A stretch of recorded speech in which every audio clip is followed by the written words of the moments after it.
Good day. Welcome to another edition of Mongo's Perspective on Global Affairs. Before I continue, I urge you to please press the like button. And if you're new to my show, I also urge you to subscribe. Today I have a question. It has to do with the peace deal on offer for the Ukrainians. Do you think the Ukrainians should take this peace deal or they should continue to fight on? I ask this question because there have been several attempts at peace. There have been several offers of peace, starting with the Istanbul Agreement in April of 2022. The Ukrainians rejected it and went into a war. We have seen that several offers of peace have been made. Two others have been made by Putin since then, but both times the Ukrainians and its backers rejected the offer. So I ask, should they continue fighting or should they take the peace no matter how bad it is? Because it also is one that is not palatable to the Ukrainians, as we know. The Ukrainians want to fight on. The British want them to fight on. The French want them to fight on. The Germans want them to fight on. European Union wants them to fight on. A large part of the European Union, anyway. And obviously, the Baltic countries want them to fight on, and Poland also wants them to fight on. But President Trump is trying to bring this peace to fruition. He may have his own motives. He really wants it. The Russians say if the deal is good, they'll take it. So I ask again, do you think President Zelensky and his team and the Ukrainian people should take this peace that is on offer? I ask this question because today President Trump said something very in line with what we're saying. He said that if the Ukrainians had taken this peace offer when he offered it to them a while ago, would have not when I was in this office and lost now. I talked about no cards, I said, you have no cards. That was the time to settle. I thought that would have been a much better time to settle. But they, in their wisdom, decided not to do that. They have a lot of things against them right now. But you have President Putin had a very good meeting yesterday with Jared Kushner and with Steve Witkoff. What comes out of that meeting, I can't tell you, because it does take two to tango. You know, Ukraine, I think we have something pretty well worked out with them. They're very satisfied, considering. But the sad part is, if I were president, no war would have ever happened. They would have had 100% of their territory. Nothing would have happened. It's a very sad situation. So think of this. So President Trump here now is saying that it's that situation it would not have happened. They would have still had so many territories. At the time of the Istanbul Agreement, they actually had 4 oblasts. They've lost it.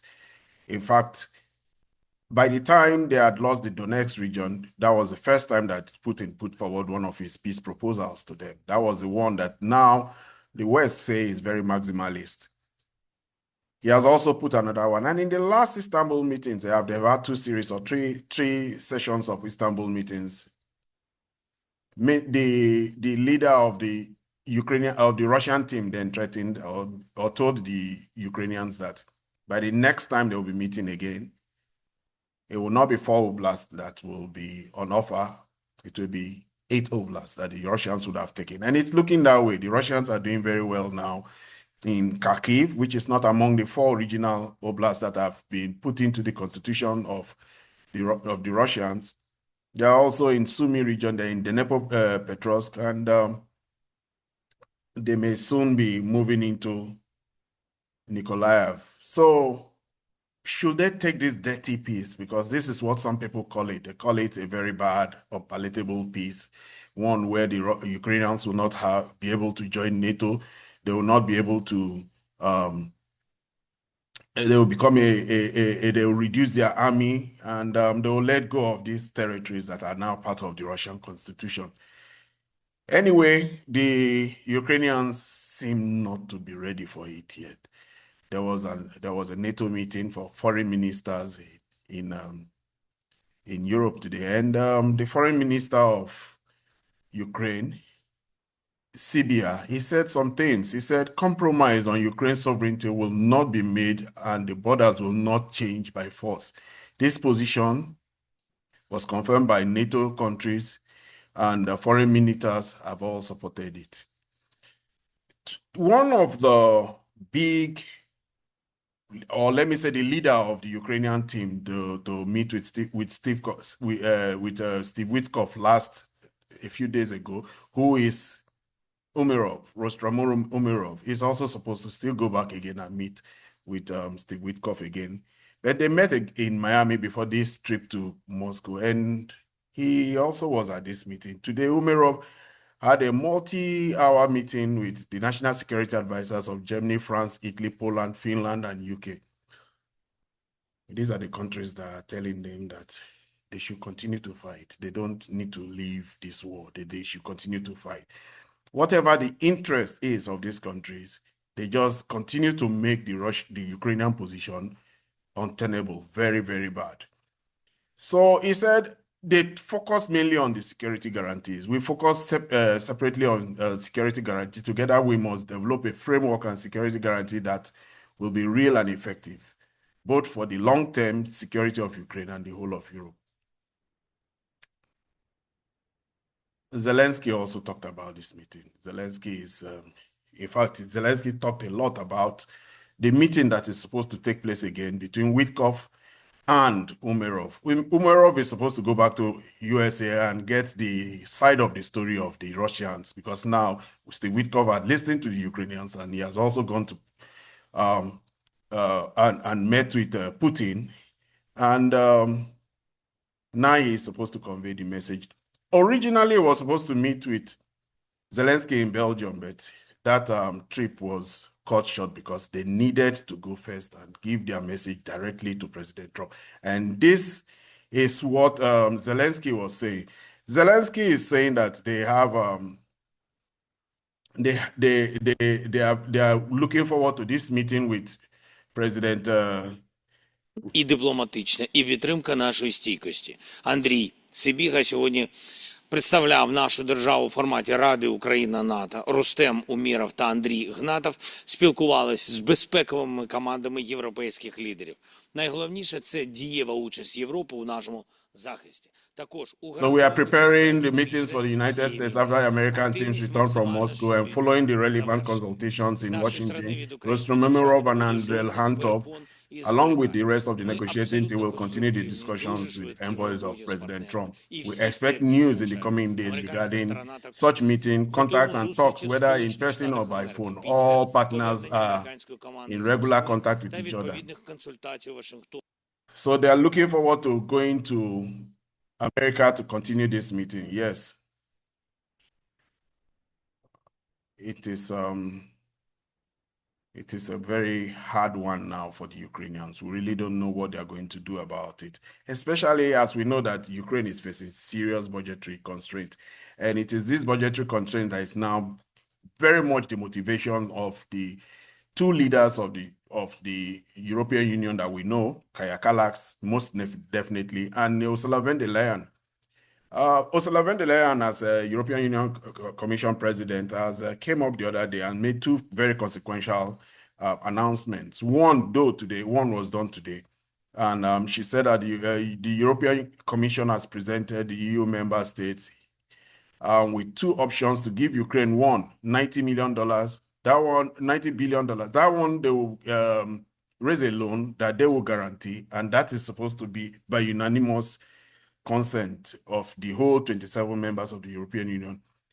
The reason why, if you ask me why it's that particular phrase is unanimous, is because it's a tripwire. They just want to, they know Hungary will not agree to it. They know that Slovakia will not agree to it, and definitely Czech Republic will not agree to it. So that one is not going to fly. But the one that they want to really move is they want to raise $105 billion for the next 2 years to use Russian frozen assets to borrow money on international markets. Von der Leyen says that the scheme does not amount to confiscation of the money, and it will just be in the form of a loan. Even before she said that, I saw a video of the Belgian team, the Belgian prime minister out there. He was complaining very bitterly about this. He says that it puts Belgium to so much risk. He doesn't want, the country is left with so much risk, and that they are not so much in support of this particular attempt to confiscate Russia's money. It is definitely not in the interest of Belgium as he sees it, and he continues to oppose it. But it seems like Ursula von der Leyen and her team have decided that they are going to go ahead with it. This particular provision, though, has something very interesting. It will be approved by a simple majority.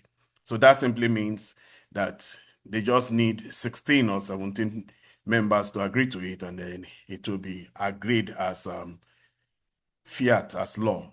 So, but another thing that Ursula von der Leyen said yesterday was that Europe will be phasing out Russian gas completely this time. And she called it a historic day. We've reached out proposal to fully phase out Russian fossil fuel. This is a new dawn and a new era. Russia is fully energy independent from Russia. I mean, Europe is fully energy independent from Russia. Europe being energy independent from Russia has been a big sticking point. The Hungarians don't like it. The Slovakians don't like it. Some countries that just have that as their only option because all the infrastructure over the course of the past 40, 50 years has been just directly from Russia. They don't have alternatives. And Hungary is a landlocked country. They also don't have access to the sea. So it's a very bad thing for them. And of course, they've said they are going to sue. Anyway, it says the new law says that a ban on new gas transit deals with Russia takes effect from January 1st, 2026, though existing agreements can continue. Pipeline imports under long-term contracts must end by September 30, 2027, with a possible short extension if storage levels require it. A suspension clause allows temporary pauses if sudden events threaten energy supplies. Hungary and Slovakia have said they are going to take legal action. It is impossible for Hungary to accept the implementation of the EU decision on phasing out Russian energy imports. The foreign minister, Shijato, said he had a press conference and he said that's not going to happen. They're going to take legal actions against it, and they will sue the European Union. It is very much, the European Union is in crisis. We really don't know if this Russian war is not going to be the final phases of the European Union. It seems like this war is going to cause such strain and stress. It's already causing a lot of stress to the European entity and the European body. It has impacted their economy very viciously, we know, because cheap energy is what drove Germany into being the juggernaut, industrial juggernaut, the manufacturing juggernaut that they were for a long time. Now that they don't have access to it and insist that they don't want it, it simply means that they are not cost competitive anymore, not to China and definitely not to America. They are now in a very bad position and a bad place. But somehow they are very determined to continue with it. You get a sense that Europe, or at least Germany, and these forces that are driving this dogged determination to destroy Europe, they seem to be like, as I see it though, alcoholics who just can't get themselves off alcohol. They just know that this thing is harmful to them, but they'll continue to take it. This is the most amount of self-harm we've ever heard or seen Europe embark on, but they carry on with it, and they carry on regardless. They carry on because, as the Russians say it, they are driven by a fervor of revenge. Estonia wants revenge. Germany wants revenge. Finland wants revenge. These countries have historical memories that may be just prompting them. Poland definitely wants revenge. There's when the history of Europe is written, we should understand that these countries have all were allies to Nazi Germany in the attack of Soviet Union. They all were. So when they were occupied by the Soviet Union, it was a consequence of the actions they took. Romania was also part of that enterprise against the Soviet Union. They all lost, and they were occupied for quite a long time until 1991, when the Soviet Union dissolved. So we know that this is the reality. Some people who bother about the history, not the kind of history Kaya Kallas is writing and telling the world about, the history of what really happened. Anyway, coming out of that NATO meeting, it's very interesting. Poland and Germany announced that they're going to contribute $500 million to Pearl. That is the initiative to try and raise money to buy American weaponry for Ukraine. Britain, the mighty Britain with the fourth largest economy in the whole of the world. I think at least that's what they say. Fourth or fifth, I don't know where they are now. Fourth largest economy in the world, or maybe fifth. They contributed a very large sum of $10 million to continue to help Ukraine. We should remember that Britain is the one country that is urging, prompting, pushing Ukraine on into this war. That when it comes to helping Ukraine in this period of very cold winter because of the destruction of their oil and gas infrastructure and then their energy, this thing, Britain is contributing $10 million to help Ukraine pass through a very cold winter that is awaiting them. Italy says they are not going to contribute to Pearl. Italy will not contribute to Pearl. Italy has suspended its participation in Pearl arms delivery program to Ukraine. This is what Bloomberg said. It says if the Italian foreign minister used the very convenient excuse of the fact that President Trump is trying to initiate peace, so there's no need to be talking about contributing money to help Ukraine fight the war. They should try and conclude that peace process. Let us go on now to the battle situation. The battle situation is one. Today it was revealed, I think a newspaper, a German newspaper called Bild, with a journalist called Julian Repka, I think. He revealed that he got messages from some soldiers that they have been surrounded by the Russians. It was confirmed that they have been surrounded by the Russians, and it was no more anything like a lie anymore. The Ukrainian soldiers reached out to him and told him that over 5 brigades have been surrounded and that they have no access, no logistics, no food, and they were in a dire situation that they are contemplating surrendering to the Russians. Russian forces have cut off supply lines to soldiers trapped in Dimitrov. The Russians call it Dimitrov, but it's Mirnograd anyway. 5 Ukrainian brigades are virtually encircled in the town after Russian forces captured the city of Pokrovsk. So he had to he made this statement and he put it out in his newspaper. It was published by the Bild, and it's now known. This is the kind of pounding that the Russians are giving to Mirnograd. They are unrelenting in trying to make this.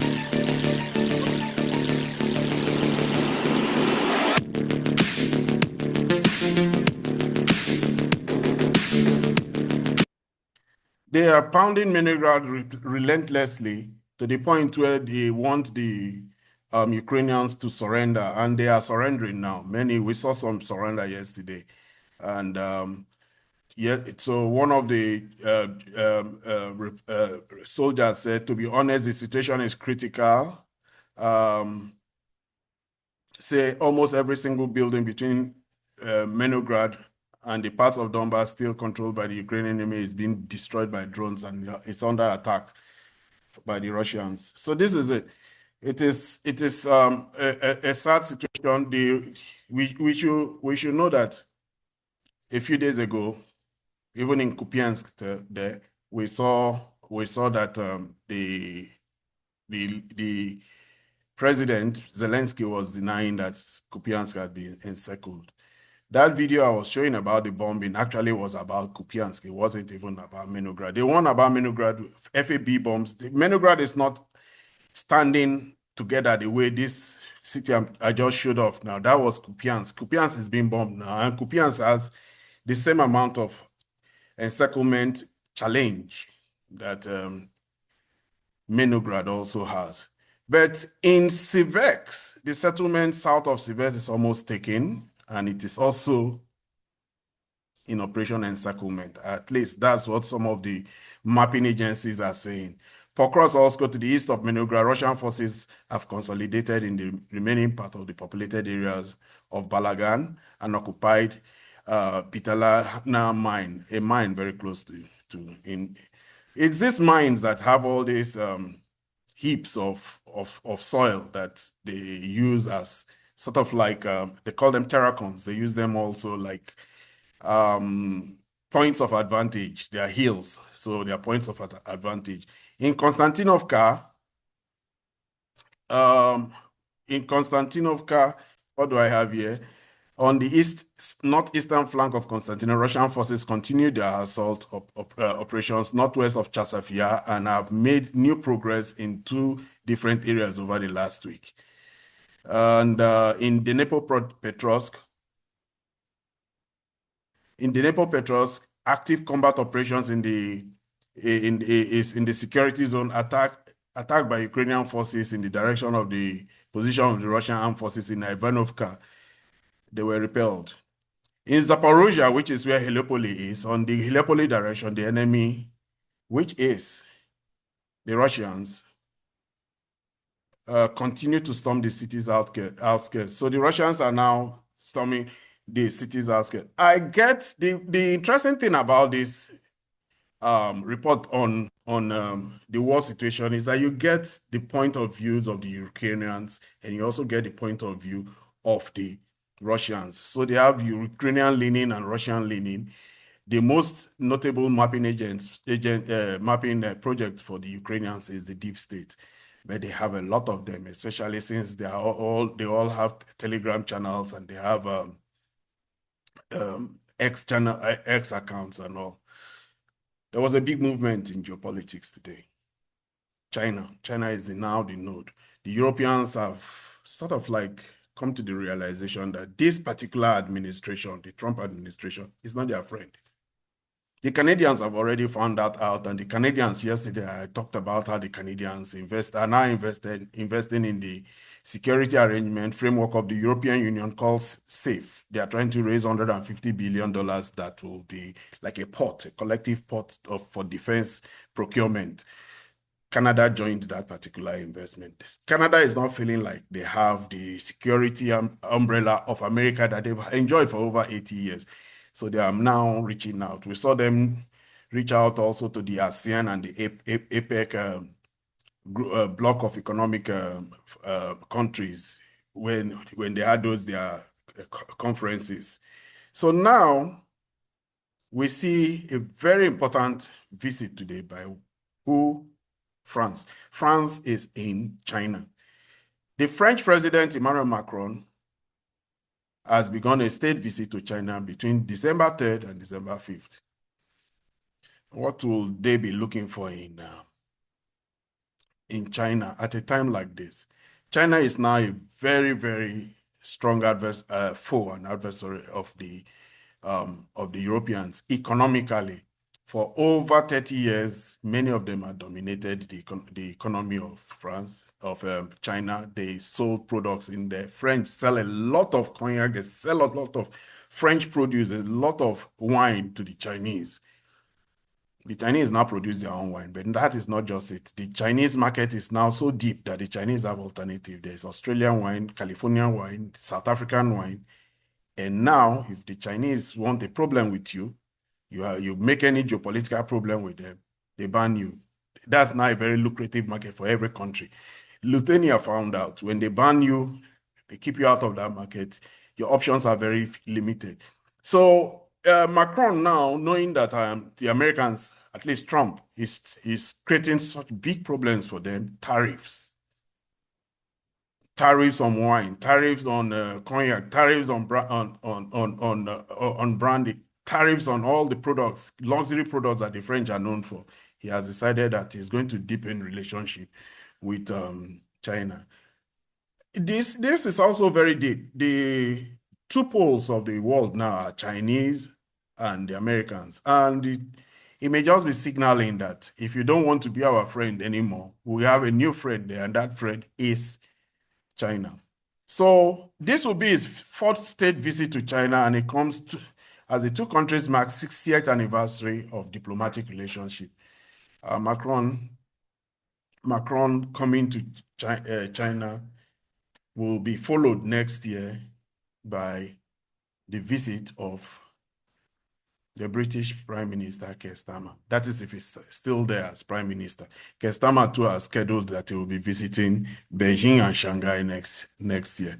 Keir Starmer will be visiting Chengdu, I think. We should remember Chengdu is a very big city now, almost 30 million in the agglomeration, the whole metropolis of Chengdu.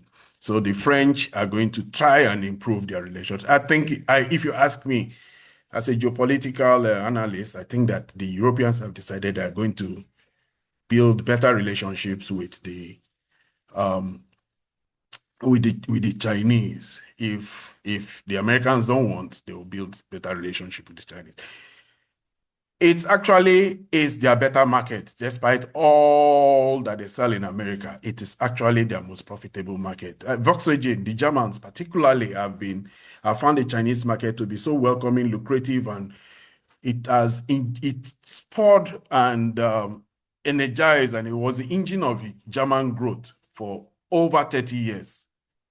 The sales of Volkswagen in China is about 10 times the sales of Volkswagen product in America. 10 times, by the order of magnitude of 10. They sell 300,000 cars in America. They sell 3 million cars in China. It's that kind of marketplace that the Chinese present to the Europeans. Now they are deepening their relationship, but they are deepening this relationship at the time that the Chinese are a formidable foe, selling, attacking, and muzzling their way into the automotive industry that was the mainstay of the Europeans. The irony is that Renault can't sell anything anymore. The French can't sell any cars in China anymore. They were never ever able to sell. Now they can't even sell anymore. And but they know that in the geopolitical sense, they may just be playing a card, that we have an alternative. So Keir Starmer is coming to China. And one very important thing happened recently. The Thai president, the Thai king, sorry, forgive me, the Thai king, King Maha Vajiralongkorn, he was in China recently, first time ever. His father never visited, but he has visited. He has very close relationship with the West. He lives in Germany. He's very eccentric. He has quite a lot of. Let me just say that he's usually in the media, in the German press. But geopolitically now, Thailand is going closer to China for one simple reason: the Chinese are now the major investors in Thailand. They have big investments as automotive investors. They are now displacing the Japanese, but beyond that also the Thai, despite all the years of mistrust of the Chinese, have come to realize that no matter, they can't do any manufacturing without buying intermediate products from the Chinese. So their king visited for the very first time in a long time. It had never happened before. And this was his first visit. So the Thai relationship with China has entered a new symbolic phase, and he was there for 5 days in November. So the geopolitics means that we're getting new coalitions and new groupings, and people are finding new spaces in China. One country that has found a new reality in China has been a friend of China. In fact, while Steve Witkoff and Jared Kushner were in Russia, Moscow, one other very important visitor was also there, and that's Wang Yi, the foreign minister of China. He was there. And Shoigu also was in China recently, because they are trying to put a signal to the Japanese, especially the Japanese, that we know what you did during the World War, we remember, and in the face of all that is going on, Sanae Takaishi just said some things that had aggravated the Chinese, and that has created this need to put visuals. So Shoigu, the secretary of the Russian Security Council, was a guest in Beijing just recently. Went to Beijing, and they signaled that they have strong cooperation between them. But one thing happened today that is very consequential. Russia just borrowed 3 billion in yuan to fund from let's say they sold bonds. So Russia sells first MMB government bonds, raising 2.5 billion.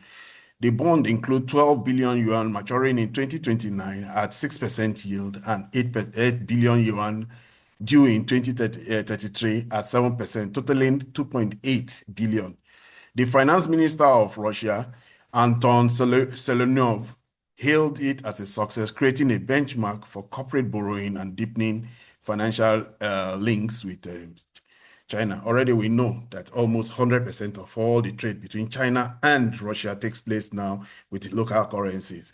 Their economy has grown, their relationship has grown, where their bilateral trade is now almost, well, it was 250 billion in 2024. It definitely is going to be much more than that.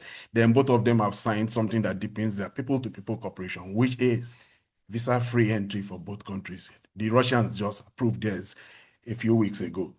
The Chinese approved theirs during the 80th anniversary of the parade for 80th anniversary of the war against Japanese aggression. That was in September 3rd. So this relationship is deepening. China is becoming a strong part of the multipolar world, no doubt about it. They are now the second pole, and the Europeans, realizing that America is no more the friend they used to have decided that they are going to put their lot and place their lot with China, either to signal to President Trump or to look for better deals somewhere else.